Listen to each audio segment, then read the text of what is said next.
Hey everybody, well, I am back today. I really enjoyed making a video yesterday, so I thought I would come on and make a part two since I didn't answer or didn't ask the second question.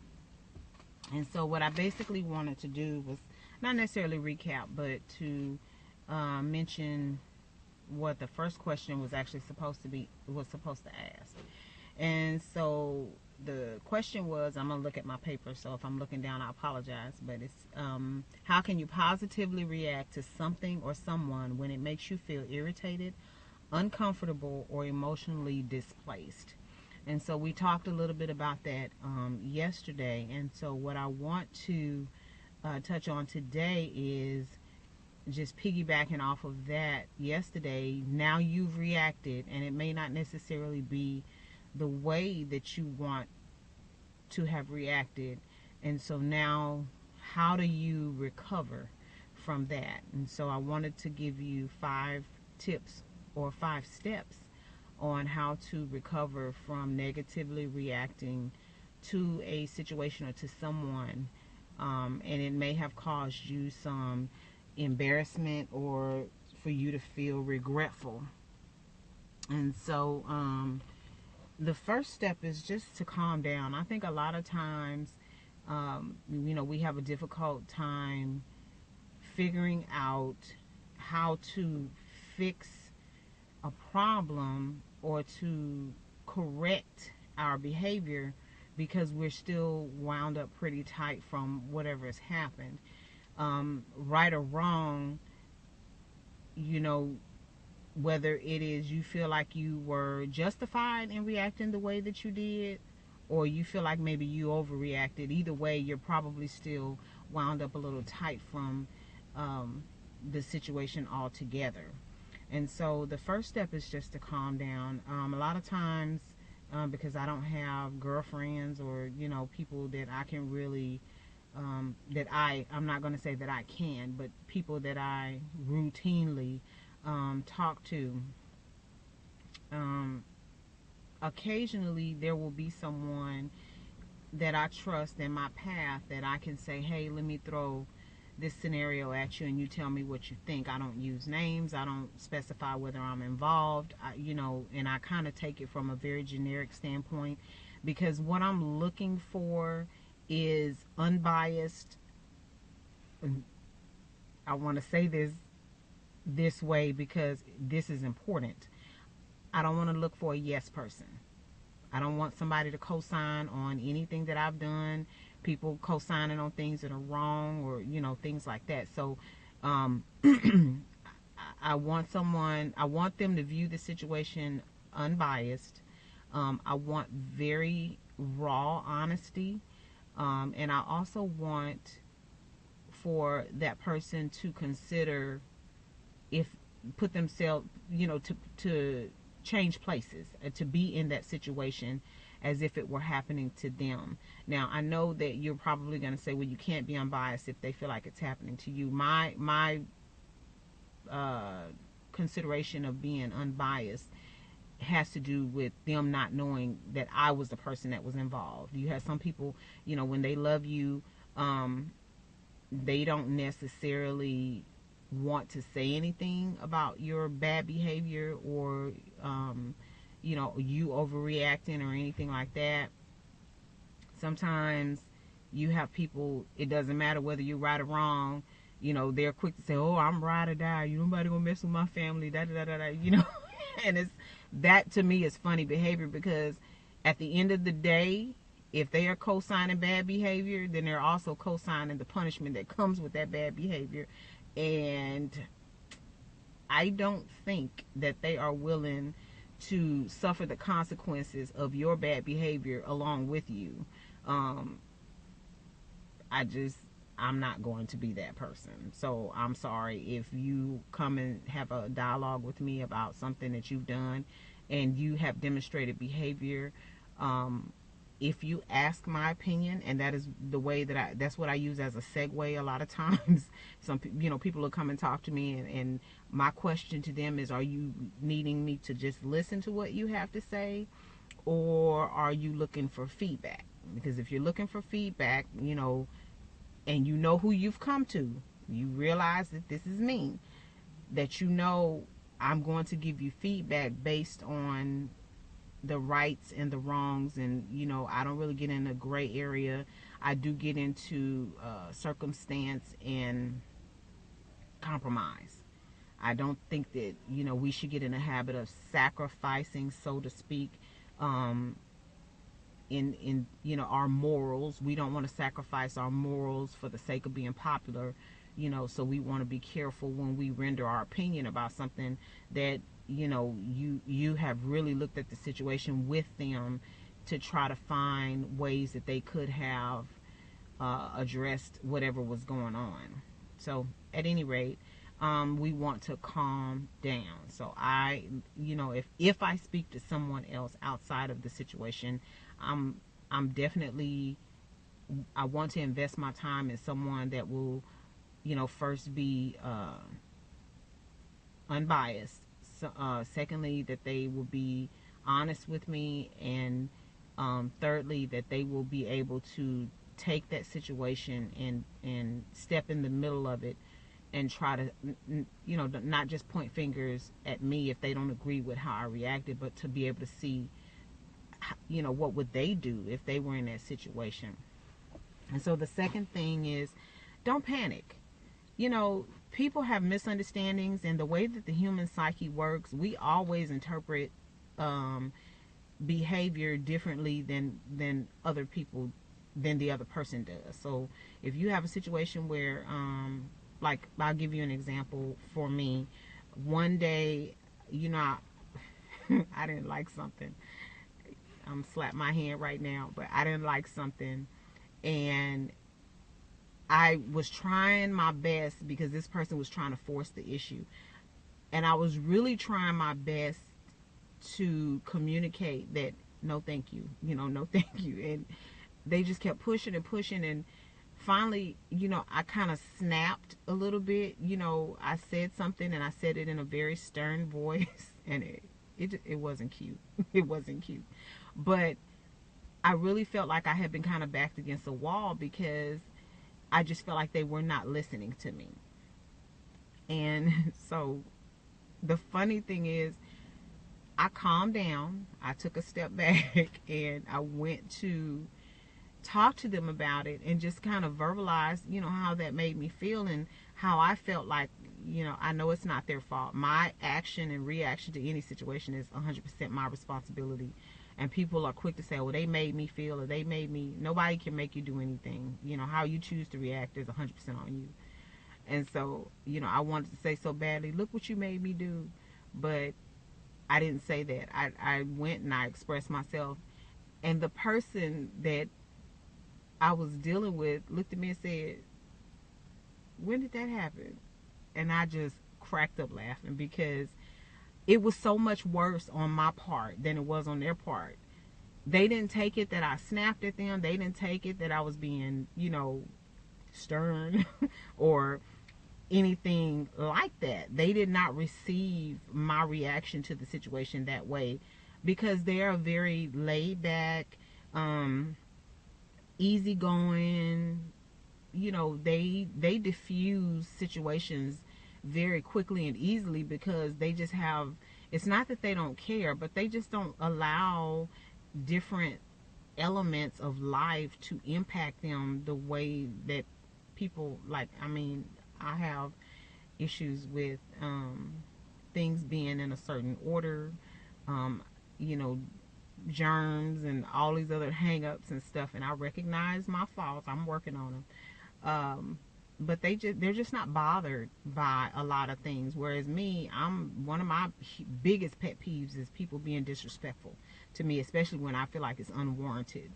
And so anyway, I laughed, because they were just like, oh girl, you know, whatever. And so that was funny to me, and I laughed about it, and I was just apologizing, and I was just like, oh, I'm so sorry, because that's out of character for me, and I just, you know, I don't like being rude to people. And they thought it was, you know, like, what is wrong with you? You know, when did that happen? And so anyway, we perceive things much differently, most of the time than the person on the other side. And so when you begin to communicate about, you know, different things, you know, you eventually see that. So like I said, the second thing is, you know, don't panic. It's not the end of the world. It is a part of our natural course of life for us to have disagreements. They don't have to be big and blown out of proportion. You know, sometimes, like we talked about yesterday, sometimes you have a bad day and somebody might say something and it might truly be how they feel, but they didn't mean to present it that way. So it's okay. You know, the sky's not gonna fall, you know, because you kind of snapped or whatever. Take ownership of it and apologize for it, but you know, it's okay. The third thing is, you know, you want to self-evaluate. You want to take inventory of what's actually happening with you. And because you don't, if you feel like you've overreacted, okay, you recognize that, you're checking yourself, you're getting it all together, you're figuring out, you know, okay, ooh, you know, what's happening with me today? Or maybe you know what's happening with you. Maybe you had a death in the family, or, you know, it could be any number of things. But take inventory of that, and then you take ownership of it. You know, you take responsibility for behaving the way that you did, because at the end of the day, you're an adult and it's on you. You know, it is not on somebody else. Their behavior, I used to hear this all the time, and I truly believe this. You know, God is holding you accountable for what you do to people, not what people do to you. What they do to you, they're going to be held responsible for that. So you take responsibility for your behavior, and, you know, you find the way to correct it. And so the fourth thing is apologizing. Now, I'm going to say this. I had a boss tell me, because I had on my job, I had a situation where a customer treated me very unsavory. The whole situation was very unprofessional, and it was from the onset of the phone call. From the moment I picked up the phone, the conversation went south, because when I said my greeting, the customer lost it, and she was already on her end of the phone, ready to lay into me, because she called my direct line, ready to lay into me about a situation that was 100% her fault. And instead of trying to have a conversation about how to fix it and how to expedite getting it fixed, I became the reason for the problem. And one of the things that I said was, I'm about to disconnect this call, because I truly do not feel like I'm getting paid to sit here on this. And I didn't say that to her. I just said I'm disconnecting the call. I'm saying to you, I do not get paid to sit on the other end of the phone and have someone treat me like a piece of trash on the street. And that's in no career is that acceptable. So when I spoke to this individual who was my superior about it, one of the things that she did was email me, and she asked me to apologize to the customer. And I told her, I'm sorry, I won't be able to do that, because I do not feel that that's how you fix this problem, that this customer needs to be held accountable for her behavior, and management needs to be the one to hold her accountable, because I'm not in a position to do that. And because of the fact that I feel like your employer should protect you, they should be the ones protecting you. You know, I understand customer service, but not at the expense of my dignity, not at the expense of me being respected as a person. Now, if I treated her wrong, I guarantee you, dime to a dollar, I would have been called in the office, reprimanded, and everything. And to me, it was unfair. So if I had been the person that was wrong in this situation, I would not have a problem apologizing. I have had to suck it up, even in a situation where I didn't like somebody. I had another situation where a person treated me so badly, and I can't remember all of the details, but the end result was I did eventually get to a point where I said something. It doesn't matter if she likes me or not. Keep in mind, I'm all about accountability. At the end of the day, I did eventually get to a point where I became very irritated, and I did say something that even I felt like was way out of line. And even though I know this person does not care for me, I still had to suck it up. And I still had to go to that person and say, although, this is not an ideal situation, we both identify the fact that we don't get along. You don't care for me, I don't care for you, but we have to coexist, which means that even regardless of how we feel about each other, we have to respect each other. And for that, I apologize. I apologize for disrespecting you as a person, because nothing that you could possibly do to me should have warranted my reaction. And I do apologize. I hope you will accept my apology. And if you can't, I totally understand. I have no problem with that. And I left it there. This person accepted my apology, but as I stated before, we really didn't care for each other. I got to a point where I didn't care for her because I didn't care for how I don't even know how to say it. There are certain traits that she has that kind of rub me the wrong way. And I can't dictate how a person is. I don't have to like it. But once again, that does not give you the right to disrespect someone. So I did what I was supposed to do, and I apologized. So that's going to be step number 4. And then step number 5 is dialogue. When you have a situation that's been blown out of proportion, and you actually go through the steps and you get to point number 5 or step number 5, it is so critical for you to dialogue about and try to do it in a neutral place. But it's important for you to dialogue about it because you don't want it to happen again. And I'm not saying, with anybody, but like in this particular situation. So if there was a misunderstanding or whatever, you can after you apologize, say to this person, the reason that my reaction was this is because this is what's going on. You don't have to divulge all your personal information and things like that if you're going through something personal, but you can basically say, that this was going on, and I was just really not in a good mindset, and I wasn't in a good mode for me to really appreciate the importance of me behaving a certain way. And however you want to word it, it's just so very important for you to communicate to the other person the reason that you feel that you behave that way, so that and people say, well, I don't care what people think about me. You should. I don't care what people think about me to the point where it dictates my life, but I do care because I don't want people thinking negatively about me and it's not factual. Now, if you have an opinion about me and it's based on something that I've done, I earn that. I earn that 100%. But if I know that I'm walking around here and I'm just genuinely trying to be as nice as I can be, and I'm trying to just be free to be who I am, but I'm a person who genuinely concerns about human nature. I'm humane. I'm not walking around here trying to scheme and connive and manipulate and things like that. I don't want that kind of reputation because that's not who I am.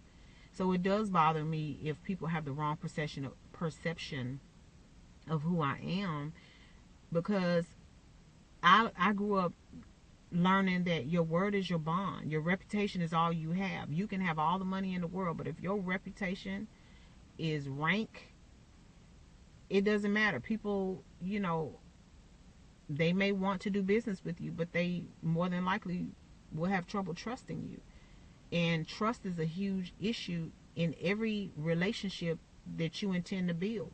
Without trust, the relationship is already lost. So who wants to nurture something that's never going to blossom? Who wants to feed into something that is never going to allow them to progress? And we talked about progression yesterday. Who wants that? I don't. So just to recap, you got 5 steps to help you navigate how to navigate your recovery in a situation where you feel like you've behaved unsavory, it's embarrassing for you, this is out of character for you. And the first step is to calm down. The second step is to not to panic. The third step is to self-evaluate. The fourth step is to apologize. And the fifth step is to dialogue. And I want to thank you for joining me today. I'm really enjoying coming out here on my lunch break talking to you all. I really don't, because of my diet and things like that, by the time lunch rolls around, sometimes I'm just not hungry. But I am hungry today. As a matter of fact, I had a very light breakfast, and I'm vegetarian. What I prepared last night for dinner, and I don't know if you can see that. That's probably not a good shot. Anyway, it's a chipotle flavored seitan with gravy and rice and sauteed cabbage with onions and bell pepper. So I'm about to enjoy as much as I possibly can of this food, because I'm really hungry, and I have to eat slow no matter how hungry I am, because otherwise my stomach will start hurting. So anyway, thank you so much for joining me. I ask you to click the red subscribe button down in the box. I will also put the 5 steps to recovery in the description box. Follow me on Facebook. Like my Facebook channel. Follow me on Instagram and Twitter. All those links will be down in the box. Please come back and check out my video. I will definitely be trying to give you something every day if possible. If not, it'll be multiple times throughout the week. I also have a nonprofit channel called The Faces of the Village, and a business channel, Hendrix-Green and Company. We have websites and social media platforms, and we definitely want you to link with us and become part of the family. So once again, thank you for joining me, and I'll see you tomorrow. Bye-bye.